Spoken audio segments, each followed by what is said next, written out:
So let us start with today's lecture. Last lecture में मैंने practice set 2.1 solve करने से रिलेटेड जितने भी टॉपिक्स थे, टर्म्स थे, वो सारे एक्सप्लेन कर दिए थे।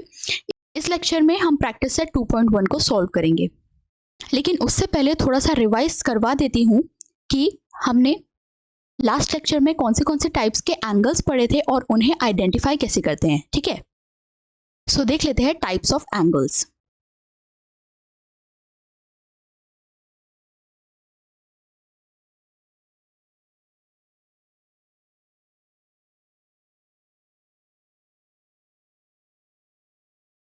ठीक है, फर्स्ट टाइप हमने पढ़ा था कॉरेस्पॉन्डिंग एंगल्स।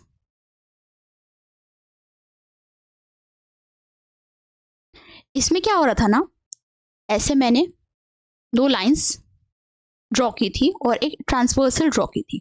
उसके ऊपर ये जो ट्रांसवर्सल है दो पॉइंट्स पर लाइन को इंटरसेक्ट कर रही थी। अगर मैं यहाँ एक एंगल बना दूं, यहाँ एक एंगल बना दूं, तो ये आपस में एक दूसरे के कॉरेस्पॉन्डिंग एंगल्स होंगे। ठीक है, और अगर फिर मैं यहाँ एक एंगल बना दूं, यहाँ एक एंगल बना दूं, तो ये एक दूसरे के कॉरेस्पॉन्डिंग एंगल्स हो जाएंगे। वैसे ही अगर मैं एक एंगल यहाँ बना दूं और यहाँ बना दूं, तो ये आपस में कॉरेस्पॉन्डिंग एंगल्स हो जाएंगे एक दूसरे के। And same as it is, मैं एक एंगल अगर यहाँ बना दूं और एक यहाँ बना दूं, तो ये आपस में एक दूसरे के कॉरेस्पॉन्डिंग एंगल के पेयर हो जाएंगे। तो इसमें खास बात क्या थी कि जब मैं ये एंगल्स ड्रॉ कर रही हूँ, तो इसका एंगल का ये वाला जो आर्म है जो ट्रांसवर्सल की ओर है वो सेम डायरेक्शन में है, और जो दूसरा वाला आर्म है वो ट्रांसवर्सल के सेम साइड पर है। ठीक है, अब फटाफट से दूसरा वाला टाइप भी रिवाइज कर लेते हैं। सेकंड हमने पढ़ा था इंटीरियर एंगल्स।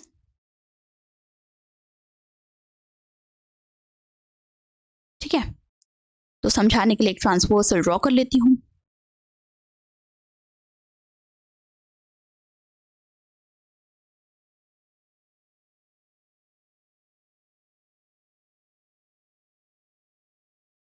ये हो गए दो इंटरसेक्टिंग पॉइंट्स।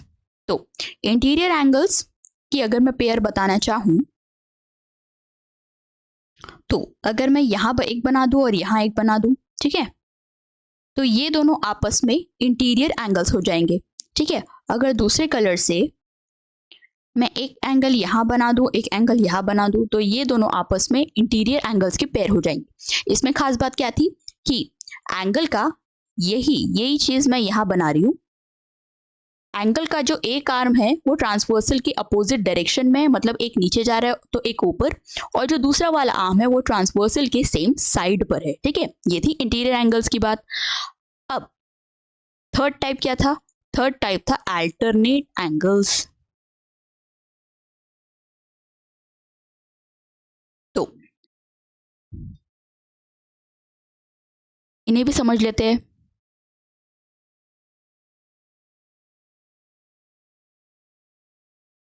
तो अगर मैं अल्टरनेट एंगल की पेयर बनाऊं, तो ये एक पेयर हो जाएगी, ये एक पेयर हो जाएगी। तो इसमें क्या खास बात है कि जो ट्रांसवर्सल पे जो आर्म है ना, वो दोनों अपोजिट डायरेक्शन में है, मतलब एक नीचे जा रहा है एक ऊपर। और दूसरी खास बात यह है कि जो दूसरा वाला आर्म है वो ट्रांसवर्सल के अपोजिट साइड पे है, मतलब जो एक आर्म है वो ट्रांसवर्सल के अपोजिट डायरेक्शन पे है, और दूसरा जो आर्म है वो ट्रांसवर्सल के अपोजिट साइड पर है, एक लेफ्ट में है तो एक राइट में। ठीक है, दोनों भी चीजें अपोजिट। और इसके ही हमने दो टाइप्स पढ़ लिए थे। क्या थे वो? एक था इंटीरियर अल्टरनेट एंगल्स, एक था एक्सटीरियर अल्टरनेट एंगल्स। ये जो मैंने पेयर बताई ना, वो एक्सटीरियर अल्टरनेट एंगल्स की थी। क्यों? क्योंकि ये लाइंस के बाहर, ये दो लाइंस है ना, इसके बाहर हमने ड्रॉ किए हैं। ठीक है, ये एक पेयर हो गई। वैसी ही एक और पेयर आ जाएगी एक्सटीरियर अल्टरनेट एंगल्स की, ये और ये। ठीक है, ये इसकी पेयर, ये दोनों और ये दोनों आपस में पेयर है, तो ये एक पेयर, ये एक पेयर, दो पेयर हो गई एक्सटीरियर एंगल्स अल्टरनेट एंगल्स की। अब वैसे ही इंटीरियर अल्टरनेट एंगल्स देख लेंगे, ये एक पेयर हो गई, ये एक पेयर हो गई। ठीक है, वैसे एक और बन जाएगी, ये एक पेयर हो गई और ये एक पेयर हो गई। तो ऐसे हमने देखे थे इंटीरियर अल्टरनेट एंगल्स और एक्सटीरियर अल्टरनेट एंगल्स। ये रिवाइज करने के बाद अब हम सॉल्व कर लेते हैं प्रैक्टिस सेट 2.1। तो देख लेते हैं फर्स्ट क्वेश्चन क्या कह रहा है। इन the adjoining figure, adjoining figure का मतलब होता है जो फिगर हमें बाजू में दी हुई होती है ना, उसे कहते हैं एडजॉइनिंग फिगर, मतलब बाजू में दी गई हुई फिगर। तो इन द एडजॉइनिंग फिगर, इस फिगर में each angle is shown by a letter, हर एंगल को एक लेटर से रिप्रेजेंट किया गया है। जैसे कि ये P है, ये Q है, तो हर जितने भी एंगल्स हैं, हमने पढ़े थे कि एक ट्रांसवर्सल 8 एंगल बनाती है दो अलग अलग डिस्टिंक्ट पॉइंट्स पर, तो हर एंगल को एक लेटर से रिप्रेजेंट किया गया है। तो क्या कह रहे हैं हमें, fill in the boxes with the help of the figure. ये जो बॉक्सेस हमें खाली दिए गए हैं, तो फिगर की मदद से उन्हें फिल करें। तो सबसे पहले हमें पूछा गया है कोरेस्पॉन्डिंग एंगल्स की पेयर कौन कौन सी है। तो ये तो बहुत इजी है। तो फर्स्ट पेयर है एंगल P। एंगल P से किसकी पेयर बनेगी, तो एंगल P हमारा यहाँ पड़ रहा है, ठीक है। यहाँ पे ड्रॉ करूंगी तो ये मतलब कचरा दिखेगा, इसलिए मैं यहाँ पे बता रही हूँ। एंगल P हमारा यहाँ पे आ रहा है, ठीक है, इस कोने में आ रहा है। तो एंगल P हमें पूछा है कोरेस्पॉन्डिंग एंगल्स, तो इसकी पेयर क्या इससे नहीं बन जाएगी। तो यहाँ पे क्या आ रहा है, अगर ये एंगल P यहाँ है तो इसके कोरेस्पॉन्डिंग एंगल की पेयर यहाँ पे बन जाएगी, क्योंकि ये दोनों की जो ट्रांसवर्सल की डायरेक्शन है वो सेम साइड पे है, और जो दूसरा वाला आर्म है वो ट्रांसवर्सल के भी सेम साइड पे है, लेफ्ट साइड पे। तो angle P will go with angle W। तो लिख देते हैं एंगल W, ठीक है। अब अगला है एंगल Q। एंगल Q अगर यहाँ आ रहा है तो इसके कोरेस्पॉन्डिंग एंगल ये हो जाएगा, कौन सा वाला, एंगल X। तो angle Q will go with angle X। Angle R, angle R, अब इसको मिटा देती हूँ, ठीक है। सो एंगल R मुझे यहाँ दिख रहा है, ठीक है। ये यहाँ ड्रॉ करना, यहाँ ड्रॉ करना और यहाँ ड्रॉ करना एक ही है। अब यहाँ पे खराब दिखेगा ना, इसलिए मैं यहाँ ड्रॉ कर रही हूँ। तो एंगल R यहाँ पड़ रहा है, और एंगल R अगर यहाँ पड़ रहा है तो इसका कोरेस्पॉन्डिंग एंगल मुझे पड़ेगा यहाँ, ठीक है। एक आर्म ट्रांसवर्सल के सेम डायरेक्शन में और दूसरा आर्म ट्रांसवर्सल के सेम साइड पर, तो angle R will go with angle Y। अब है अगला एंगल S। एंगल S यहां पड़ रहा है, तो एंगल S एंगल Z के साथ जाएगा, ठीक है। अब देख लेते हैं कि अगला क्या पूछा है। अगला पूछा है interior alternate angles. Interior alternate angles पूछा है, हाँ, इंटीरियर एंगल्स नहीं पूछा है। अगर इंटीरियर एंगल्स पूछा होता तो, अब थोड़ा सा कंफ्यूजन क्लियर करने के लिए बता देती हूँ। एंगल S, अगर सिर्फ इंटीरियर एंगल्स पूछा होता ना, तो एंगल S की पेयर, ये एंगल S की पेयर एंगल W के साथ जाती, ठीक है। लेकिन हमें ना यहाँ इंटीरियर अल्टरनेट एंगल्स पूछा है, तो यहाँ पे क्या होगा ना, यहाँ पे एंगल S जो फर्स्ट क्वेश्चन में हमें पूछा है वो एंगल X के साथ आएगा, क्योंकि इंटीरियर अल्टरनेट एंगल्स पूछा है, इंटीरियर एंगल्स नहीं पूछा है, ठीक है। तो ध्यान देना इस बात पर। तो एंगल S जाएगा एंगल X के साथ। अब सेकेंडली हमें क्या पूछा है, एंगल W। एंगल W यहां पड़ रहा है, तो एंगल W यहां पड़ रहा है, तो इसका alternate interior angle angle R हो जाएगा। So angle W will go with angle R। अब बढ़ते हैं आगे और देख लेते हैं कि सेकेंड क्वेश्चन क्या बोल रहा है। Observe the angles shown in the figure and right the following pair of angles. हमें एक फिगर दी हुई है, ठीक है, हमें उसके एंगल्स ऑब्जर्व करने हैं, और ये जो नीचे हमें एंगल्स के टाइप ऑफ एंगल्स के नाम दिए हैं ना, तो हमें उसमें उन एंगल्स में से पेयर आइडेंटिफाई करनी है और ढूंढ ढूंढ कर यहाँ पर लिखते जानी है, ठीक है। ऐसा ही सेम चीज हमने सॉल्व एग्जाम्पल नहीं, ऐसे ही हमने जब हम ये टाइप ऑफ एंगल्स पढ़ रहे थे ना, तो ऐसा ही हमने एक एक्टिविटी की थी, ठीक है। तो देख लेते हैं। तो फर्स्ट क्या कह रहा है, इंटीरियर अल्टरनेट एंगल्स। तो इंटीरियर अल्टरनेट एंगल्स क्या होते हैं, अगर मैं डायग्राम से समझाऊं तो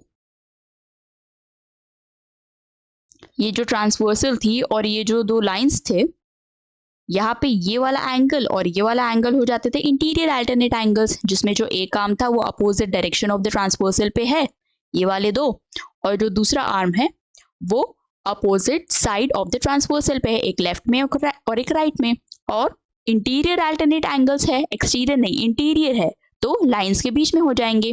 तो इसी फिगर को अगर मैं आड़ा कर दूं तो ऐसी हो जाएगी जो हमें दी गई है। तो ऑब्जर्व कर लेते हैं इसको भी। तो इंटीरियर अल्टरनेट एंगल्स अगर मैं देखूं तो लाइंस के बीच में, मतलब ये दो लाइंस के बीच में देखना है हमको, ये पहली बात हो गई। तो ये एक एंगल हो जाएगा और दूसरे साइड पे ये एक एंगल हो जाएगा, ठीक है। एंगल बी, यहाँ पे पेयर लिखती जाती हूँ, डायरेक्टली ही लिखती हूँ, ठीक है। Angle B and angle H, एक पेयर हो गई। अब दूसरी पेयर, ये एक दिख रही है मुझे और ये एक दिख रही है मुझे। So angle E will go with angle C, comma दूंगी, angle E and angle C, हो गया। और नहीं बन सकती क्योंकि लाइंस के बीच में बस ये चार ही एंगल्स बन रहे हैं ना, और दो दो की पेयर बन गई, ठीक है। अब देख लेते हैं अगला टाइप, कॉरेस्पॉन्डिंग एंगल्स आइडेंटिफाई करने हमें, ठीक है। तो कॉरेस्पॉन्डिंग एंगल्स क्या होते थे, अगर मैं फिर से डायग्राम से समझाऊं तो ये अगर मैं देख रही हूँ, ये एंगल अगर देख रही हूँ तो ये एंगल उसका पेयर हो जाएगा। ये अगर देख रही हूँ तो ये इसके साथ चला जाएगा। यहां अगर देख रही हूँ तो यहाँ पे एक पेयर आ जाएगी। यहां अगर देख रही हूं तो इसके साथ ये चला जाएगा, ठीक है। ऐसे थे कॉरेस्पॉन्डिंग एंगल्स। तो देख लेते हैं ये यहाँ पे कैसा होगा। तो अगर मैं इस एंगल को देख रही हूं, ठीक है, ये एंगल ए को देख रही हूं, तो इसके साथ एंगल ई आ जाएगा। So angle A and angle E both are making a corresponding pair of angle, okay. अब दूसरा, अगर मैं एंगल डी को देख रही हूं तो इसके साथ आ जाएगा एंगल एच। तो angle D and angle H. अब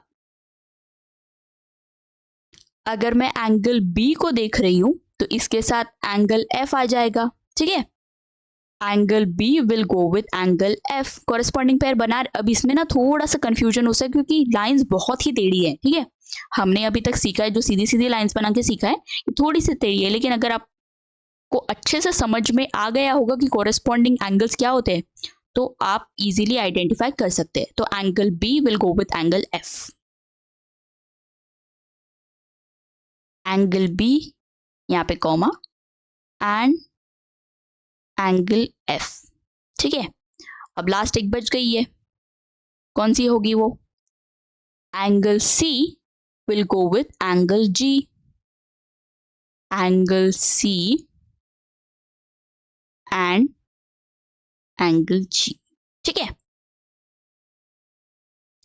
अब देख लेते हैं अगला टाइप, अगला है इंटीरियर एंगल्स। इंटीरियर एंगल्स क्या होते हैं, लाइंस के बीच में, ये दो लाइंस है ना, इनके बीच में ये दो पेयर हो जाएगी और ये दो पेयर हो जाएगी, ठीक है। ये एक पेयर और ये एक पेयर, ये दोनों क्या है, इंटीरियर एंगल्स है। तो डायग्राम में आइडेंटिफाई कर लेते हैं कौन सी पेयर्स बना रहे हैं इंटीरियर एंगल्स। तो एक हो जाएगा एंगल बी, एक हो जाएगा angle E. So angle B and angle E. दूसरा angle C and angle H, sorry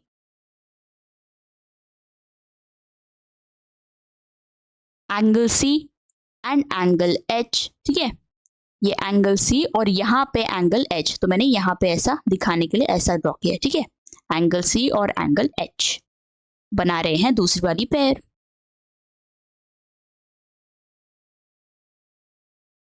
और नहीं बन सकते क्योंकि लाइंस के बीच में बस चार ही एंगल्स बनते हैं, तो दो दो की पेयर बन गई है, ठीक है।